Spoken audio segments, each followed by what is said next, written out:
Hello, my name's Lloyd Davies and I'm the Chairman of the Conveyancing Foundation.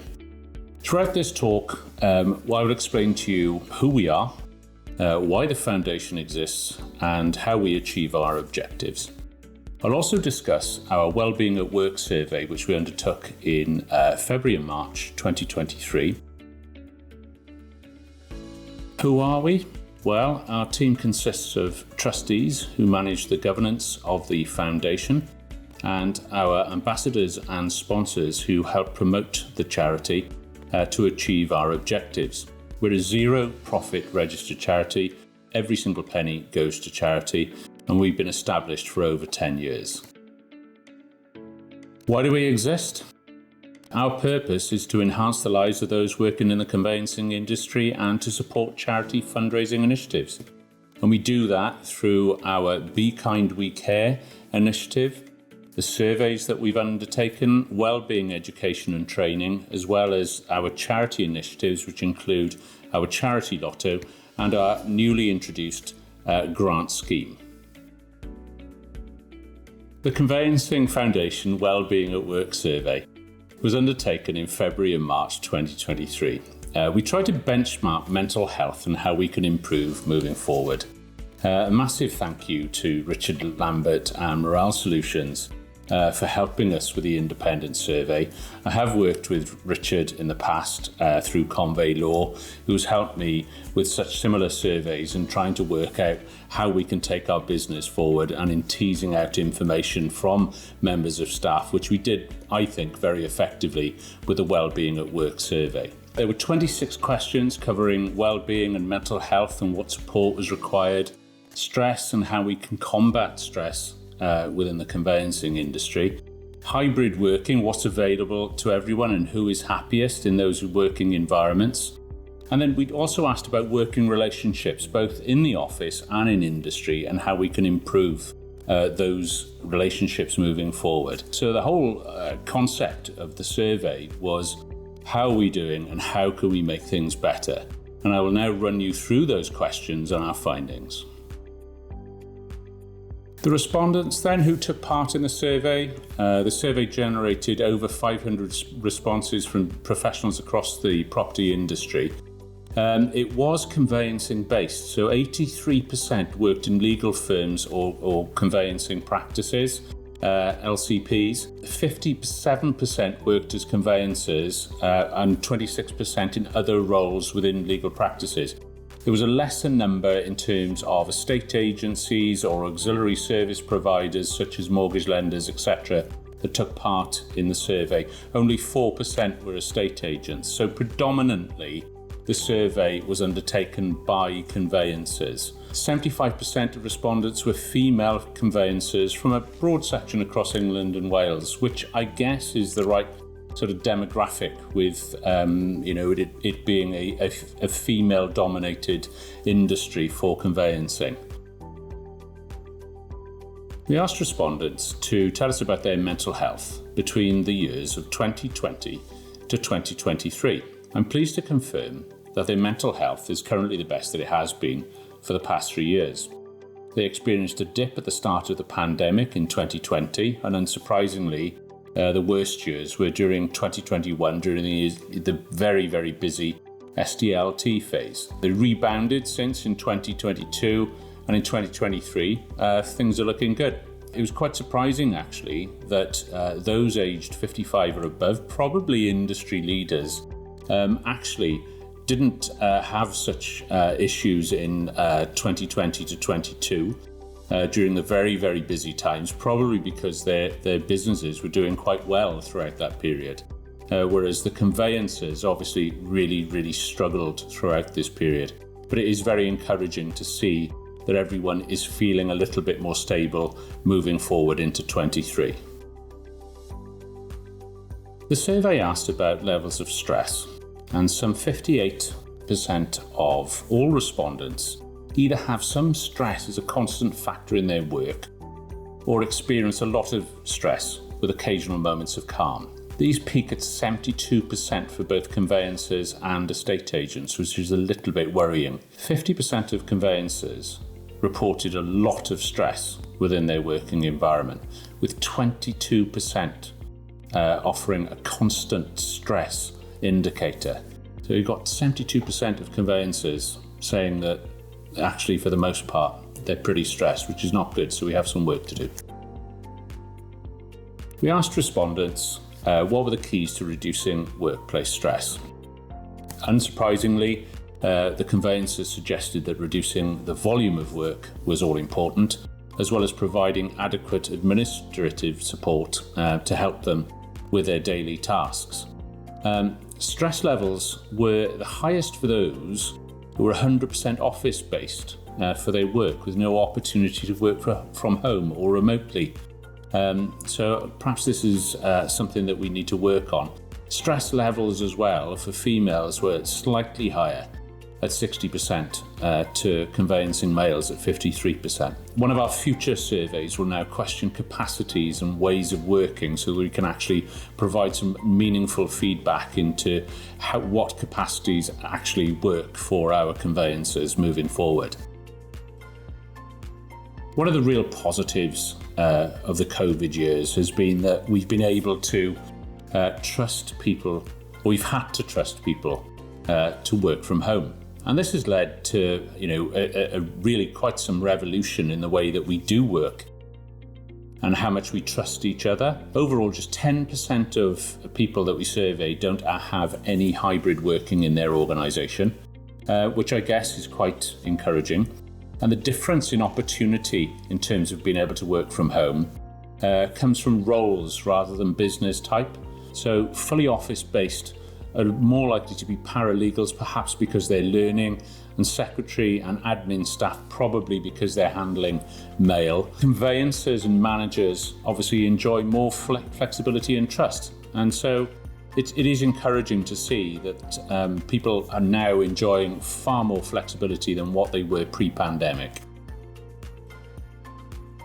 When we look at hybrid working categories then, 25% of people, some 129 people, were purely office-based, which is still quite high. 163 people, 31%, have a mixed working pattern with some roles, but a whopping 198 people who were surveyed, some 38%, have complete freedom to choose how they work, which is quite remarkable, really, when you consider where we are in the world and what has happened since the pandemic. Also, those with freedom to choose where they work were 91% happy with their working options. So it very much looks like people want to be able to choose how they're working and where they're working from. Clearly, there's a lot for us to learn here. And very much we have to look at how we can measure those that are working from home so that we can manage them effectively. I'm pretty sure that those who do offer home working for their workers will sort of vindicate that actually the time that they don't spend travelling to and from work or nattering with other members of staff in the office actually makes them a little bit more productive. It also gives them a huge amount of flexibility, and I think that trust and responsibility that everyone feels within that sort of workspace clearly is working for some. We asked respondents what mental health, wellbeing, facilities and support they had at work, what's available and what do people use. Obviously, most people have support from their colleagues, and about half of the people that have that support use that support, which is unsurprising, I guess. Management support is available for most people, although obviously, the number of people that are comfortable in approaching senior managers is perhaps less than what it should be. HR support is obviously very prevalent as well within the conveyancing industry, with 76% having that available to them, but with only 16% using it. I guess that line management then comes into its form more effectively, with HR just being used when there are issues. External support and wellbeing assistance is only at 57%, with just 7% usage. Complementary counselling facilities then is available to over half of our respondents, but with only 10% usage. And I'm pleased to say that this is the availability in Wales is a lot higher, nearly 90%, with 26% usage. Now, I think Our survey may be skewed there slightly because we have had complementary counselling facilities at Convey Law for the best part of 5 years. And we have been very proactive in trying to make sure that everyone does use that in-house with a counsellor coming in one day every week throughout the whole of the year.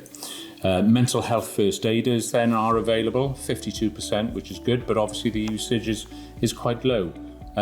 So I don't know whether that's a good thing or a bad thing, but that's where we are in terms of what is available to everyone. So having looked at what mental health wellbeing facilities are available at work, we then asked, well, what do people want? And the overall winner was complementary counselling services at 30%. And that was universal across the country in all age groups. And I would thoroughly recommend that. The cost isn't particularly prohibitive, up to £300 per day, with up to perhaps 15 people being seen every day. And it certainly worked for us within our environment at Convey Law to help identify issues that we wouldn't have been able to address otherwise. Mental health first aiders then came in at 27%, especially for estate agents. Again, training for that can cost between £2,000 and £4,000 depending on numbers. The training is typically up to 2 days training, and the concept is that you train individuals within your environment, not necessarily senior members of the team, but those who are approachable within your environment, to look out for those that need a little bit of help and support, perhaps before you forward them on to a specialist counsellor. Other wellbeing support sort of came in at 29%, such as medical, GP facilities, etc. What was interesting was that auxiliary service businesses are more likely to have access to all of the wellbeing support than those who work in legal conveyancing practices. So we clearly have some work to do within conveyancing firms to get us up to speed in terms of wellbeing facilities. But again, we're not doing a bad job, and clearly everyone has taken on board what needed to be learnt throughout the very, very difficult times that we've experienced over the last couple of years. We asked respondents about relationships in work, and the working relationships between colleagues within a business are very important. Good friendships, feeling connected with your immediate team, seeing your immediate line manager as approachable. Immediate line management was more important in terms of approachability than senior management, interestingly enough. Key themes that came through the survey were words like family, belonging, recognition. None of these issues are particularly expensive, but it does require a cultural shift to make sure that everyone feels that they belong. Recognition was very, very strong in terms of what individuals wanted from their workplace environment. So not expensive, but absolutely vital to make sure that you have that right culture within the working environment for your team. We asked the respondents about relationships in the industry. And this was always a difficult one because we didn't really want to get a lot of negative press concerning other conveyancers or estate agents.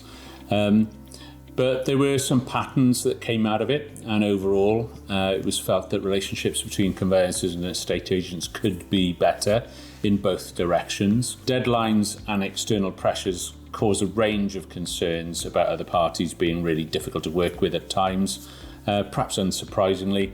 Obviously conveyancing and property work is difficult, and it can be extremely pressured at times. Unrealistic expectations from clients only tends to increase the pressures on individuals working in the industry.